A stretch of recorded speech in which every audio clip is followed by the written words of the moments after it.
বুড়ো বাপজিরা, যুবক ভাইরা, কুচিকাচা ছোট্ট মাসুম ছেলেরা, মেয়েরা, মাদ্রাসার তালিবে ইলম ওস্তাদেরা, পর্দার অন্তরালের মা বোনেরা, আসসালামু আলাইকুম ওয়া রাহমাতুল্লাহি ওয়া বারাকাতুহু। আল্লাযী খালাকাল মাউতা ওয়াল হায়াতা লিয়াবলুয়াকুম আইয়ুকুম আহসানু আমালা। আমি কি বললাম? এটা কোরআন শরীফের আয়াত। জোরে বলেন তো কি বললাম? একটু জোরে বলেন। আমি আপনাদের অল্প সময় আমি কথা বলবো। আমি চাইব যে আজকে নিয়ে আপনাদের উসিলায় আমার হেদায়েতের যে কমজোরি আছে এটা যেন পরিপূর্ণতা অর্জন করতে পারি। আল্লাহ তাআলা যেন আপনাদের উসিলায় তৌফিক দান করে, এবং আমি যে কথাগুলো বলবো এগুলো যেন আপনাকে আমাকে আমল করার তৌফিক আল্লাহ তাআলা দান করে। সকলে বলে আমিন। আমিন। আল্লাহ তাআলা আমাকে আপনাকে সৃষ্টি করার সাথে সাথে আল্লাহ তাআলা সর্বপ্রথম মৃত্যুকে ব্যবহার করেছে। কি ব্যবহার করেছে? মৃত্যু। কিন্তু আজও কি আমরা সেই মৃত্যুকে ভয় পাই?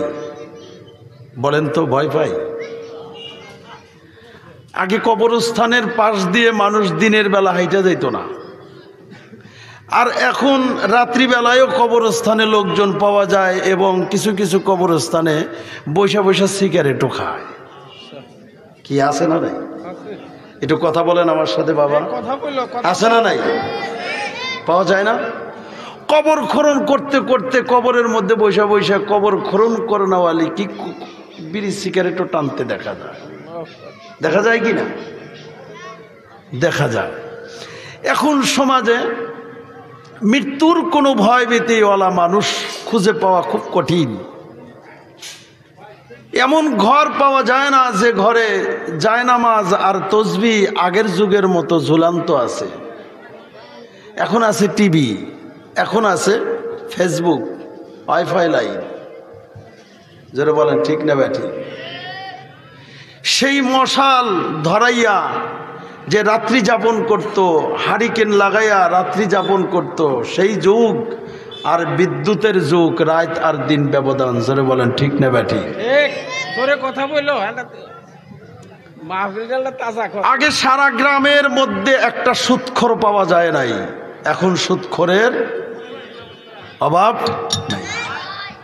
নাই। সুদের ৭০টা গুনাহ, সবচাইতে ছোট গুনাহ মায়ের সঙ্গে জেনা করা। সুদের কয়টা গুনাহ? কথা বলেন না কে? কয়টা গুনাহ? সুদ খাওয়া হারাম ঘোষণা করছেন ৭০ বার, আর কুত্তা খাওয়া হারাম ঘোষণা করছেন একবার। কয়বার? সুদ ছাড়া ঘুষ ছাড়া মানুষ খুঁজা, ফ্যামিলি খুঁজা পাওয়া যাবে? জোরে বলেন, পাওয়া যাবে? আমার আপনার মা চাষিদের 10টা 12টা করে সন্তান হইতো, তাদের সিজার করতে হইতো না। এখন একটা হলে 2টা হলে সিজার করতে হয়, 3টার বেশি করা যায় না। কথা ঠিক? জোরে বলেন ঠিক না ব্যাঠি?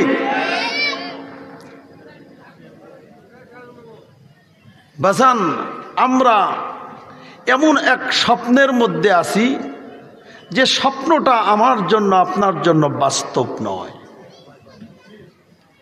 ঠিক এই যে এরকম আমরা আলোচনা করতেছি, তবলিগ জামাত চেনেন না? তবলিগ জামাতে মসজিদে মসজিদে আসে না? আমি একটু কবরের একটু আলোচনা করি যে কবরে কি ভয়ঙ্কর কবরে কি ভয়ঙ্কর অবস্থা হবে। পাকিস্তান আর ভারতের যুদ্ধ হচ্ছে, এমন সময় তো মরুভূমির মধ্যে পাকিস্তানি কিছু সৈনিক রাত্রিতে পাহারা দিতেছে যে কোনো দিক দিয়ে যেন শত্রু আক্রমণ না করে। তো তবলিগ জামাত গেছে, যাওয়ার পরে আমির সাহেব কবরের শাস্তি সম্পর্কে আলোচনা করতেছে। সমস্যা হচ্ছে?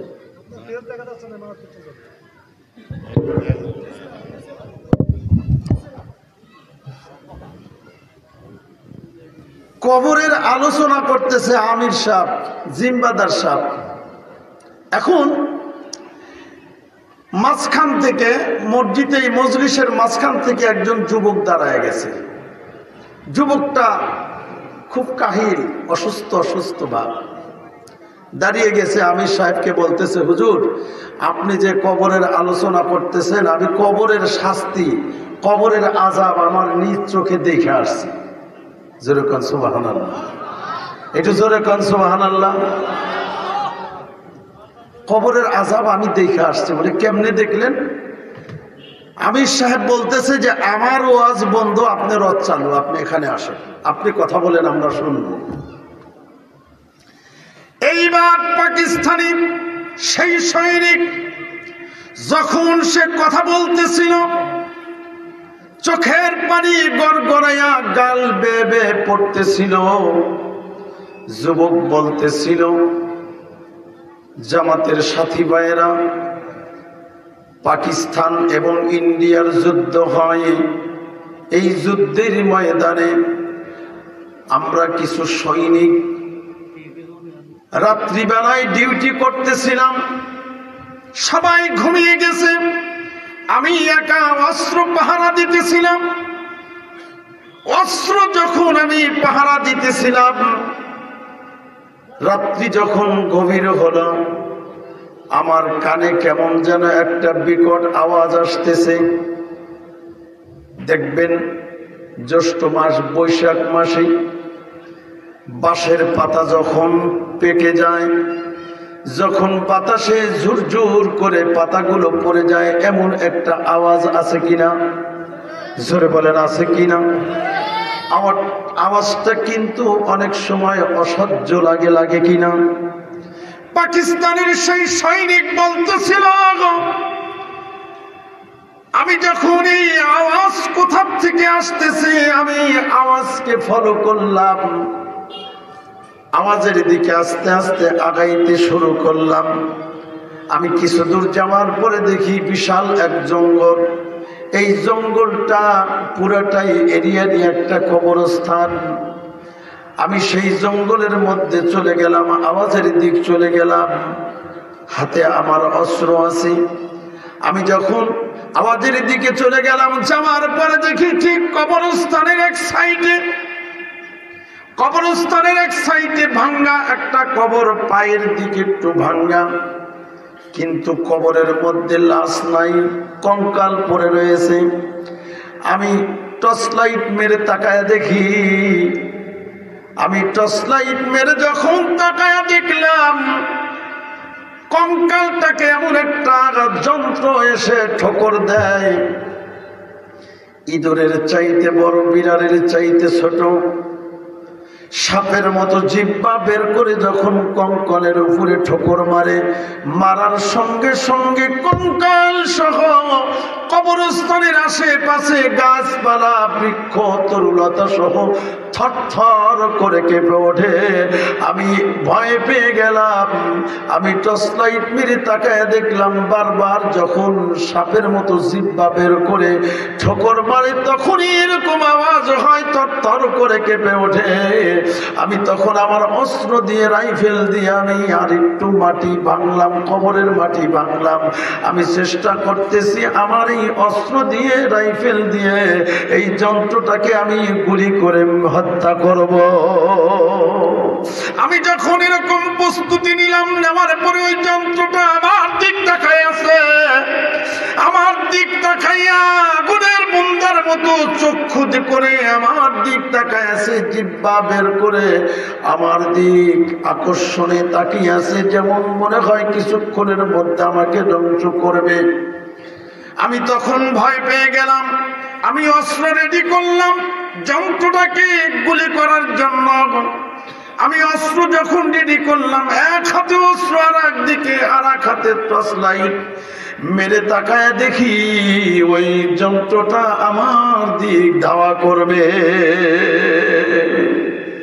আমি তখন ভয় পেয়ে পিছের দিক চলে আসলাম। পিছের দিক আসতে আসতে আমি পিছনের দিক তাকায় দেখি যন্ত্রটা কবর থেকে উঠিয়া আমাকে ধাওয়া করতেছে। আমি তখন দৌড়াইতে শুরু করলাম।